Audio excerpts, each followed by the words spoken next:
This is Roger with Back to the Basics. I wanted to go over a little something that I've noticed about the Mini Inferno. I see a lot of people using the Mini Inferno and videos and stuff that they've done, but nobody really touched on one of the most important things, which is conserving resources, and that goes with Mini Inferno as well. I'm out here with my daughter Natalie. Say hi. And she's gonna sit here really quietly while we go through this. Okay. Anyway, one of the things that I've noticed is that when people use the Mini Inferno, a lot of the times, if you follow the instructions on the back, it says to take the disc out. I did that because I wanted, when I first came up with this, I wanted to make sure that people were able to light it in an emergency situation without any hiccups, without any flaws. So the best way to do that is to take it out and rip it and make a lot of surface area for your spark or flame or whatever you're lighting the Mini Inferno with. So what I wanted to do was today I wanted to go and show you a method that I prefer to use and explain why it is that I want to do it the way I'm suggesting to do it, because it conserves resources. So I have the Mini Inferno product just like this in the tin. Now what I like to do is I like to take my striker and I like to,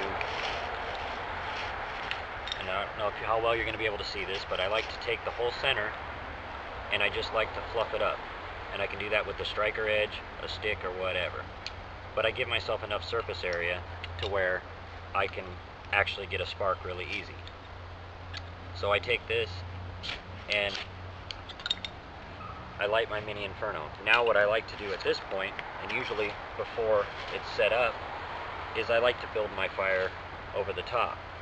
Now, my daughter doesn't fling everything in my face. Please stop. I can show you what I'm talking about. What I'll do is I'll take, just like if I was making like an A-frame, I stick this in the dirt, like so. Now obviously this is set up before I slide my Mini Inferno in, but I would light my Mini Inferno out here and then I'd slide it into whatever it is that I got going. Now I can put my other tinder over the top, like so, and I just basically build a teepee. Now I can get a fire going. Now I don't want a big roaring fire right now. I just want to do this for demonstrations. Once I have my sustained fire going, I can take a stick.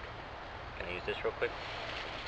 I can take my stick and I can push this out and then I can put my lid on it. Now what I've done is I've conserved my resources. I've hardly used any of the Mini Inferno, and I've got a sustainable fire. I mean, not much of one, but I don't, like I said, I don't want to create a big fire. I'm in the city limits, so I can't.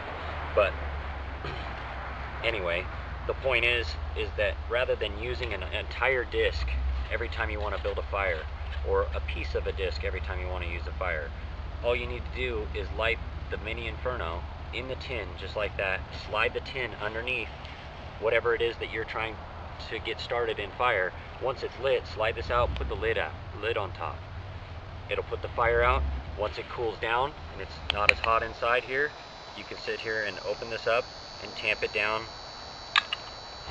reform it so there's no fluff sticking up, and save it. And you'll get a lot more fires out of this than by using a disc every time.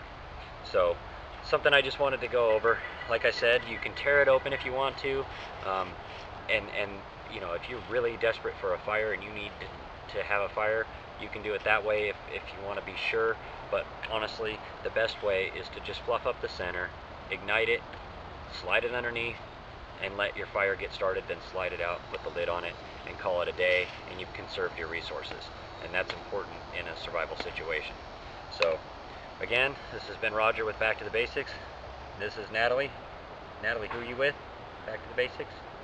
And you got to tell them. This is Natalie with Back to the Basics. Natalie, Back to the Basics, playing in the woods. Playing in the woods. Alright guys, I hope to be putting out some more videos. I'm going to try to get started on another one right now. So, sorry it's been so long since I put out a video. I know this isn't a huge video, but it's been something that's been in the back of my head for a long time, watching everybody put out their videos. Important stuff. So again, I'll talk to you guys in a little bit.